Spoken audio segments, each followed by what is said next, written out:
Welcome back, everyone. Today we'll be diving deep into Rise, Sister, Rise by Rebecca Campbell. Definitely a book that's been creating quite a buzz. Yeah, it's been getting a lot of attention. We've got excerpts that someone sent us. Oh, interesting. Yeah, so we'll be working from those. It's not your typical self-help book, like a step-by-step guide. It's more like an invitation, I think, to discover. To remember. Yes, exactly. To remember that power that's already within. And the language used to describe it, like Megan Watterson calls it an incantation. Right. An initiation, even. Powerful stuff. Makes you really want to, crack it open and see what's inside. For sure. Sets a high bar for us today, too, in this deep dive. Okay, so let's jump in. Rebecca's journey, even as a kid, she was fascinated by wise women. Mm-hmm. She even created her own little curriculum, centered around them. Wow, that's interesting. It's like she knew instinctively who she needed to learn from. Yeah, like she was seeking them out. And it wasn't just about, absorbing information. She talks about feeling a level of trust and openness with them. Like a true connection. Exactly. Which she felt was missing kind of in other areas of her life. Then there are these trips to sacred sites. Okay, yeah. Ireland, England, Scotland. She describes them as retracing her steps, almost like her soul had already been there. It's like those places held a piece of her, waiting to be rediscovered. Yes, and some pretty wild experiences too, like spirit photographs in the Scottish Highlands and feeling the veil between worlds thin on the Isle of Skye. I mean, that's intense. Those breadcrumbs, though, led her to some incredible discovery. For sure, it's like a pilgrimage. But for her soul, not just a physical journey. A journey inward as much as outward. Exactly. Then she ends up in London, this super demanding job. And yeah, it starts to drain her. She even describes her monthly cycle as this symbolic battle. Oh, wow. Yeah. Like her body was rebelling against the demands of that lifestyle. It's like those external pressures can manifest in ways you wouldn't even expect. Definitely food for thought. How those two worlds, internal and external, were clashing. Definitely. It all leads to this point where she describes herself as crumbling. Something had to give. But even then, there's this fear holding her back. Right. What do you think that fear was about? I think it was the fear of fully embracing her, spiritual calling. The unknown, the potential for judgment, even persecution. It's a fear that, unfortunately, as so many women who embrace their power have faced. Throughout history, yeah. Throughout history. But in Rebecca's story, this crumbling becomes a catalyst for a powerful awakening.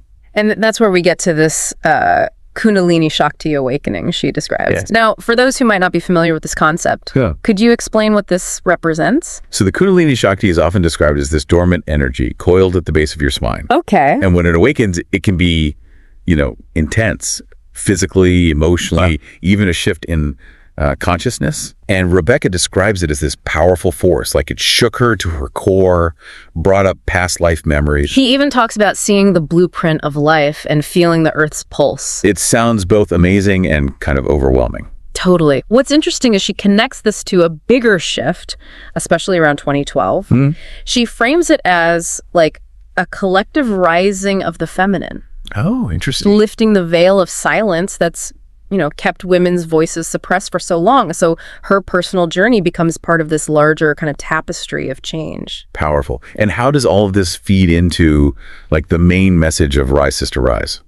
Well, from what I'm gathering, it seems like a call to action for women to, reclaim their power, embrace their true selves, recognize that divine feminine energy that's within, and that this awakening isn't just for a select few, it's for everyone. Right, like if I can do it, you can too. Exactly. And that's where the practices and rituals come in, right? It's not just theory, she's offering tools. To put it into practice. Yes.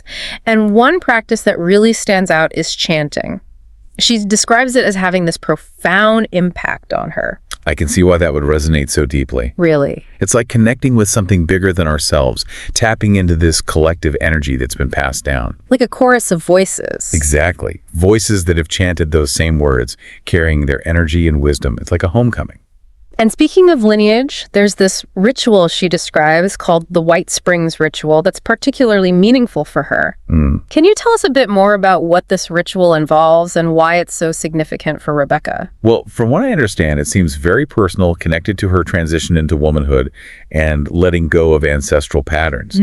What's interesting is how she links it to ankle injuries that 3 generations of women in her family experience. Oh. Yeah, like a thread through their lineage, suggesting that those personal experiences, often they're connected to these larger ancestral energies. It's like our past is woven into our present, whether we realize it or not. And unraveling those threads can help us understand ourselves more deeply. Exactly. And as we go deeper into Rise Sisters Rise, I think we'll see how these themes of personal awakening, ancestral connections, and, the rising of the feminine continue to weave together. Looking forward to it. It's like she encourages us to look at our own past lives. Not to, get lost in the past, but to understand those patterns that might be holding us back. Yeah, like baggage from another life. Exactly. And she even has prompts, like questions to ask ourselves about those past lives, like which ones are binding me? Which ones might hold, like, hidden strengths? Okay, so not just dwelling on the past, but using it to empower us in the present. Yeah, seeing those past lives as part of our soul's journey. Giving us lessons we can carry forward. I like that. Yeah, me too. But she also acknowledges that this work, it can be scary, like delving into past lives, all those unknowns. Sure. She emphasizes, though, just because you feel fear, it doesn't mean you're not on the right path. Right. Fear could be a sign of growth, of stepping outside your comfort zone. Yeah. So feeling the fear and doing it anyway. Exactly. It's like that saying, right? And she even compares it to chanting. Like when you chant a specific mantra, you're tapping into the energy of everyone who's ever chanted those words before. Whoa, so it's like this chorus of support behind you, even when you feel alone. Yes, precisely. It's beautiful, right? We're all connected through the power of sound. And speaking of sound, she talks about the power of the feminine voice and how it's been suppressed throughout history. For centuries, women were silenced, their voices deemed dangerous or, subversive, punished for speaking their truth. It's a collective wound, for sure. It makes you think about, like, the societal conditioning that's kept women small and quiet. Even today, so many women struggle to embrace their voice, afraid of judgment. Right, being dismissed. Ridiculed, even. But Campbell, she challenges us to reclaim that power, to speak our truth without apology. And she even gives specific practices, like really owning your power and uniqueness. What do you mean? Like, even those parts that make you feel uncomfortable, like you're too much. That's interesting. Because what society might see as too much is often our greatest gift. I like that. Like our boldness, our sensitivity. Our intensity, those are the things that make us who we are, and the world needs them. She's saying, like, stop shrinking yourself. Embrace your full self. Don't apologize for it. She even has this quote, think of the parts of you that you've tried to fit into a box. Right, like trying to conform. Exactly. The times you've been accused of being too much of something, this too much is just a way of saying your uniqueness is different and makes me feel uncomfortable. Wow, yeah. It's powerful, right? It's like we don't need to dim our light to make others feel comfortable. It's a reminder that our authenticity is powerful. And she also reminds us that it's okay to soften. Okay. Like letting go of control, embracing that cyclical nature of life. Right. Aligning with nature's rhythms, trusting that there's a perfect time for everything. Like surrendering to the wisdom of the earth. Yeah. She even uses the analogy of like a tulip trying to bloom in winter. Oh, okay. It wouldn't survive, right?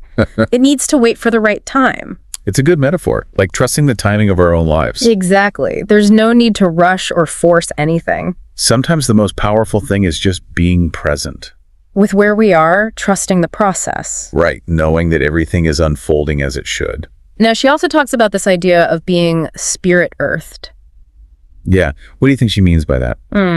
I think it's about grounding our spiritual energy in the physical world. Finding that balance between, our aspirations and our human experience. Right, like we're not just spiritual beings. We're human beings having a spiritual experience. I like that. It's a good reminder. And as humans, we experience a whole range of emotions, right? Yeah, definitely. Including anxiety. And she has a really interesting take on that. Okay, like what? She talks about praying into the anxiety. That sounds counterintuitive. At first, right? What do you think she means by that? I think it's about surrendering to the feeling instead of resisting it. Like acknowledging it's there, that it's rooted in fear, and asking for guidance. From a higher power. Yeah, exactly. So it's not about controlling the anxiety, but allowing yourself to be supported through it. Supported by something bigger than yourself. Right, trusting that you're not alone in it. And she also talks about shifting our focus from the things that are causing us anxiety to the things that bring us joy. Okay, so focusing on the positive. Exactly. Oh. She calls it being driven by pleasure, not pressure, and gives this example of how this applies to creative work. Oh, interesting. Like, instead of getting caught up in those anxieties of, will people like it? Right, those doubts. She's like, tap into the joy of the creative process itself. I can see that. She contrasts it with, like, I can't believe I get to spend my time sharing my heart. Yeah. I just love writing on a Sunday while it's raining outside and I'm wearing cozy socks. It's totally different mindset. Right. It's about finding the joy in the journey. Not just focusing on the outcome. And remembering that the universe is working for us. Even when we can't see it. She even suggests this practice. Write a letter to yourself from the Great Mother. Wow. What would she want you to know? What would she want you to remember? It's like tapping into that unconditional love we all crave, you know? Yeah. Especially if our own mothers weren't able to provide that. Yeah, that's powerful. It's like accessing that primal mother energy. That's within all of us. Exactly. And she also talks about honoring all our feelings, like they're holy. Even the messy ones. Even those we try to hide. Yeah. She says, feelings held and buried are toxic. True. Find healthy outlets for expressing those emotions. Whether it's, creative expression, movement, talking to a friend. Right. She even mentions this song Chandelier by Sia that she uses to release frustration. Oh, wow. That's great. Right. Healing doesn't have to be all serious. It can be fun, expressive. Yeah. It's about finding what works for you and giving yourself permission to feel it all. She also talks about self-care, especially for those in helping professions. The days of the wounded healer are over. We can't pour from an empty cup. Right. You have to take care of yourself first. It's crucial, especially for those who, naturally want to care for others. She's like, what nourishes you? What refuels your body? What's nectar for your soul? Yeah, those are good questions to ask. And then, make time for those activities. Even if it means saying no to other things. Yeah. She lists things that nourish her. Okay, like what? Cooking soup from scratch, watching the ocean. I love that. Yeah. Simple things. Yeah. Spa breaks, intuitive dancing, chats with her sisters. So self-care looks different for everyone. Exactly. The key is to listen to your own inner wisdom, what your body and soul are telling you. And honor that. She also encourages creating rituals. Okay. Like ways to connect with the sacred, honoring the transitions we go through. I love that. Yeah. And she has this simple ritual she does every day before writing. Okay, what does she do? She lights incense, calls in her guides, opens a door for fresh air, and fills a chalice with water from the chalice well. Those are beautiful, simple acts. Right. It's about creating a sacred space for her creative work. So incorporating ritual into everyday life. Exactly. And she encourages us to think about those places in the world that hold special significance for us. Those places that whisper to our souls. Yeah. She asks, what part of the world are you being called to journey to? What whispers are you hearing? Wow. That's beautiful imagery. It's like, listen to those inner nudges. Right.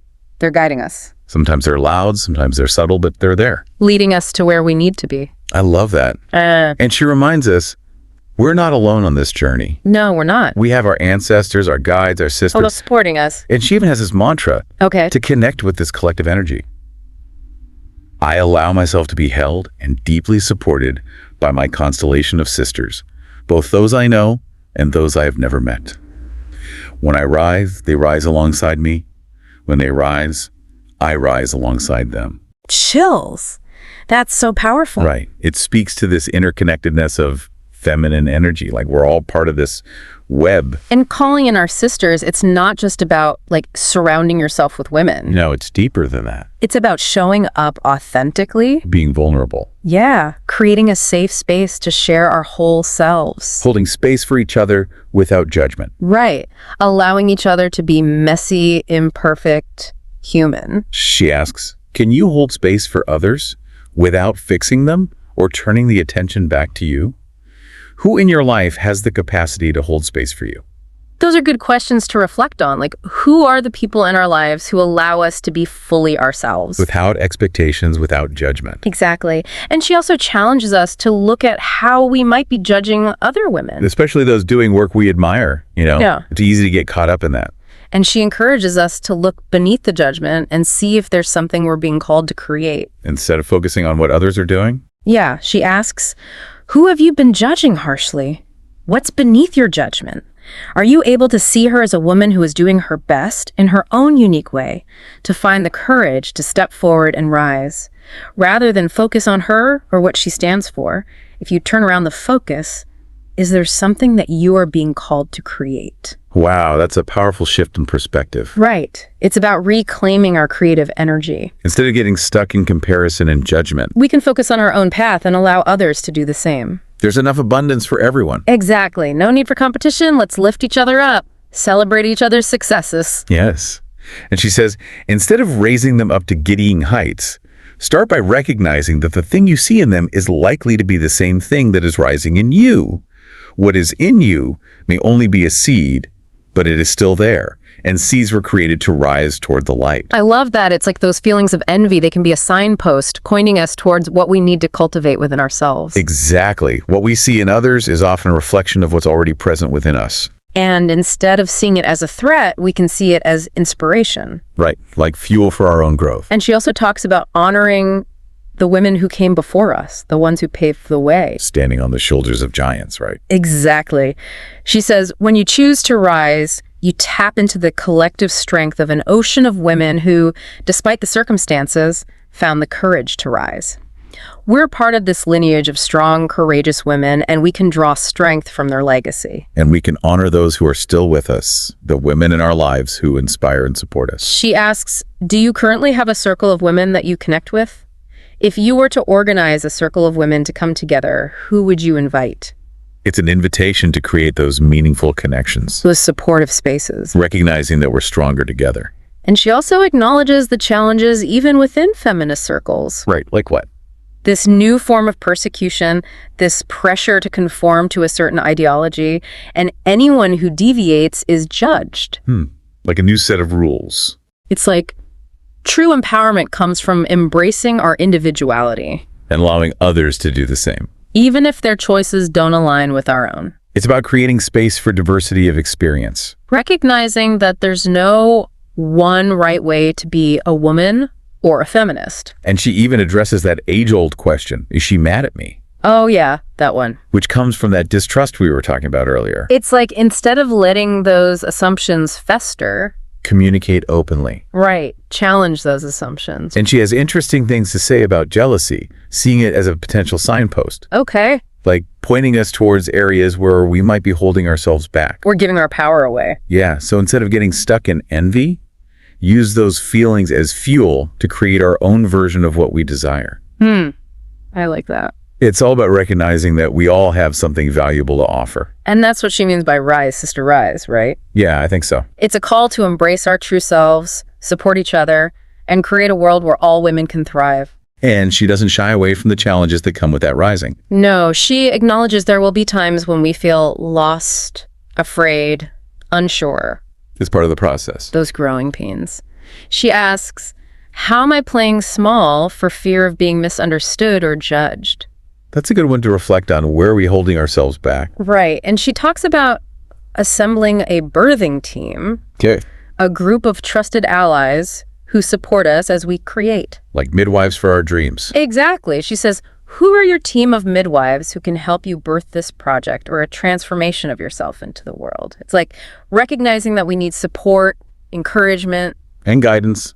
Sometimes a little push. Yeah, and that support can come from different sources, right? Friends, family, mentors. Healers, even our spiritual guides. Recognizing that interconnectedness. We're not meant to do this alone. And then there's this idea of allowing the universe to use us. Okay. What does that mean to you? I think it's about being of service, following our soul's calling. Surrendering to something bigger than ourselves. Yeah, she says, the quickest way to fall into flow with the universe is to allow her to use you. Being of service is merely being in flow with the universe. That's beautiful. So when we're aligned with our soul's mission, everything flows. It becomes easier, more effortless. There's a sense of ease and And grace, she talks about living a life of devotion. like dedicating ourselves to something bigger than ourselves. Yeah. She says, when you live your life in devotion, you live your life in ultimate service. When we show up to our devotional practice, we are aligned to service and authenticity instantly. So finding something that inspires us, fills us with purpose. Allowing us to contribute our gifts to the world. And that practice can look like a lot of things, right? Yeah. Meditation, chanting, yoga, prayer, whatever resonates. It's about cultivating that connection to something beyond ourselves. That nourishes our soul and guides our path. And she challenges us to consider what we're truly meant to create. She asks, what is truly yours to create? Like, what are our deepest desires, our passions, our talents? And we don't have to wait for permission to start creating, right? Right. We have everything we need within us. She says, you have been called. The world needs more artists, seers, medicine women and healers, midwives, encouragers, visionaries. It doesn't need more marketers. The world needs more people working their light, not wearing it. It's like a permission slip to be our true selves, to shine our light without apology. Our authentic expression is needed. The world needs more of that. And she talks about unfollowing and leading. Like being selective about who we allow into our lives. Yeah, she encourages us to unfollow people or accounts that make us feel inadequate. Or competitive, like we're not doing enough. And instead, follow those who inspire us, uplift us. Those who support our growth. She says, don't flood your newsfeed, or your life for that matter, with people that make you feel like you're not doing enough. It's about creating a space where we can connect with our own inner wisdom. And follow our own path. Yeah, curating our mental and emotional landscapes. It's about creating healthy boundaries, prioritizing our well-being. So we can show up fully in the world. And she says, you are not doing anyone any favors by being half filled up. The world needs you overflowing with all of the love, light, and wisdom that you came here to share. It's a good reminder. We can't give what we don't have. We need to take care of ourselves first. And she encourages us to be mindful of seeking validation from others. Like needing external approval. Yeah, she says, don't get swept up in the latest marketing models and get rich quick fix schemes. You will likely lose yourself and your audience's respect in them. It's about trusting our own intuition, our own inner guidance. Not needing external validation. Right, because the old systems are crumbling. And we have an opportunity to create something new. Something aligned with our values, with our feminine energy. That honors the cyclical nature of life. She says, we must forge our own systems and models, and as feminine leaders, we must do it in a way that is rooted in our feminine cyclic nature. So creating something sustainable, authentic. Aligned with our deepest values. And we have everything we need to do this, right? We do. Our ancestors, our guides, our sisters, the universe. It's all there supporting us. She says, remember who you are, remember why you came here, and then rise, sister, rise. What a powerful message. A call to step into our power, embrace our true nature, create a world where all women can thrive. And she doesn't let us forget, that we don't have to do it alone. We have each other. Exactly. And we have the power within us to rise. Rise, sister, rise. And she also reminds us that our creations don't belong to us. Right. Once we put them out into the world, they have their own life, Like they take on a life of their own. Yeah. We have to let them go. Trust that they'll find their way. Like a child growing up. We nurture them, guide them, but eventually they have to fly free. And she encourages us to create for the pure joy of it. Not for the validation of others. Right. She says, create for you and you alone. Let your soul sing. Let your heart overflow. And trust that the right people will find their way to your work. It's like our creative expression is a gift. Both to ourselves and to the world. And we should never let fear or self-doubt stop us from sharing it. Exactly. Let it flow. She also talks about detaching from the outcome, like letting go of the need to control things. She shares a personal story about how she used to get attached to the results of her readings, wanting to get it right. Yeah, like needing to see a big change in her clients. And she realized that that need for validation was getting in the way. It was blocking the flow. Yeah. She had to learn to draw her sense of self-worth from within. Not from external approval. She says, it took some serious uprooting, but eventually I found a way to draw my sense of self unwaveringly from within.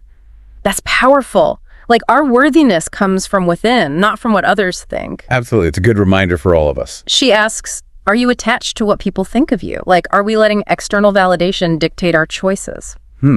That's a good question to ask ourselves. And then she emphasizes taking action. Okay. She's like, your soul can be calling you to rise up, but without action, those calls are useless. Right. We have to take steps, make choices, move towards our goals. She says, we create our tomorrow by our intentions and actions today. So powerful. We have the power to create the life we want. And it starts with taking action today. And then she talks about trusting our intuition. And inner knowing. Yeah. She says, the more in touch with your intuition you are, the easier it is to tune in to future possibilities that are aligning to you. Like, we have this inner guidance system. And we can learn to trust it. It's there to guide us. And then she challenges us to consider what's no longer serving us. Okay. She asks, what is no longer sustainable? What methods of survival have an expiry date? What learned ways of being no longer have our best interests at heart? What parts of our soul's shadow are we allowing to define who we are? What identities are out of alignment with who we are today or that we no longer need? Wow, that's a lot to unpack. It is. It's like taking inventory of our life. And seeing where we might be holding on to things that are no longer serving us. Having the courage to let go. She says, as we are called to transform, it is crucial that we get clear on what identities we are leaving behind so that we change the program as well as the circumstances. So transformation is a process, right? It takes time and effort. It involves letting go. And she reminds us, we have the power to choose who we want to be. We get to decide. She says, you don't get to say who I am. Own who you are. That's powerful, like a declaration of self-ownership. We define ourselves. And she encourages us to embrace our too muchness, those qualities that make us unique. Yeah, let them shine. Don't hide them. Embrace your too much. It's okay to soften. I like that. Right. It's like our sensitivity, our passion, our intensity, those are our strengths. We can soften into them. Let them guide us. She says, the days of fitting into a linear model in order to survive are coming to an end. We must soften back into our true nature and call all the lost pieces back. So returning to our authentic selves, embracing our feminine energy. Creating a world that honors our true nature. And she talks about remembering who we are. Reclaiming our connection to the divine feminine. Recognizing the power within. She says, this is a book of remembering a time when every woman was seen as sacred. Wow. And she says, we are being called to bring about a balance between the feminine and masculine energies within ourselves and in our world at large. It's like a call to action to create a world where both are honored. A world where we can live in harmony with each other and with the earth. Yeah, I love it. And she talks about trusting the process. Knowing that it takes time. Aligning your life is a never-ending process. It is a day-by-day, moment-to-moment practice, not a one-off overhaul. So it's a journey, not a destination. And it requires patience and self-compassion. She says, living a life of alignment is a daily practice. Checking in, staying on course, redirecting as you travel, noticing what feels good, free, and spacious, and what feels restrictive, stagnant, and stuck. What is falling away and what is ready to rise. So paying attention to our inner guidance, making choices that feel good. Trusting our intuition. And remembering that we're not alone. She says, I honor you for showing up to do this work at this time in her story. As we gather, we open the gates of healing in the collective consciousness. May it be felt by all.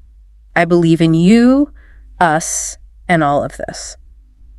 That's so beautiful. It's like our individual efforts are contributing to a larger collective awakening. We're all in this together. Rise, sister, rise. She's inviting us to join her in this rising. Step into our power. To embrace our true nature and create a world where all women can thrive. It's like so much of what we've been talking about ties into that feeling you mentioned, giving your power away. Yeah, it really struck a chord with me. Like Campbell, she points out those subtle ways we do it without even realizing it. That whole, is she mad at me thing. Oh my gosh, yes. When someone doesn't text back right away. You start spiraling. Totally. Yeah. And she connects that to this historical distrust between women. Right. It's almost like we're programmed to see each other as rivals. Makes you wonder how much those old patterns still affect us. Definitely. But she offers a way out, Question those assumptions. Communicate openly. Collaboration over competition. Yes. And that's where sisterhood comes in, right? She really emphasizes that genuine connection. Yeah, but she's also real about the complexities, Like she talks about the witch hunts, how women were forced to turn on each other. And that trauma, it's still there in our collective consciousness. It's like this fear of being judged or rejected, even punished for expressing our power. No wonder we hold back. But we have a choice, right? We can perpetuate those patterns or we can create something new. Something based on trust and support. Imagine a world where women consistently lift each other up. There's a story that really stuck with me about a ritual she did with her friend, Megan. Yeah. It was about releasing bound power. And later, Megan dreams about the exact ring Rebecca was wearing during the ritual. Whoa. That's wild. Synchronicity, the interconnectedness of everything. It's like those unseen forces at play. Makes you think, right? And it reminds me of something you said earlier about honoring the women who came before us. Right. She encourages us to connect with our lineage, acknowledge those who paved the way. And she even suggests exploring different archetypes that women embody. Like the high priestess, the healer, the wild woman. What are your thoughts on that? Like exploring those within ourselves? It's a way to understand the different facets of the feminine, right? Yeah. We embody those archetypes in different ways at different times in our lives. It's like expanding our sense of self. And speaking of bringing things into the world, it's not always easy to birth those creations, is it? No, it's definitely a process. Campbell compares it to childbirth, actually. Oh, I like that analogy. There are contractions, intense effort, those moments where you think you can't do it. But just like with childbirth, there's also that beauty and power in pushing through. And we don't have to do it alone. She talks about having a birthing team, those supportive allies. Those who can hold space for us as we create. Right. She asks, who are the midwives who can help you birth this project or a transformation of yourself into the world? It's like recognizing that we need encouragement, guidance, that extra support. And that goes hand in hand with self-care, right, which she emphasizes over and over. Absolutely. We can't pour from an empty cup. She says the most selfless thing you can do is fill up your own inner well. And then there's that idea she keeps coming back to, spirit earthed. What stands out to you about that? To me, it's about integrating those spiritual aspirations with being human, you know?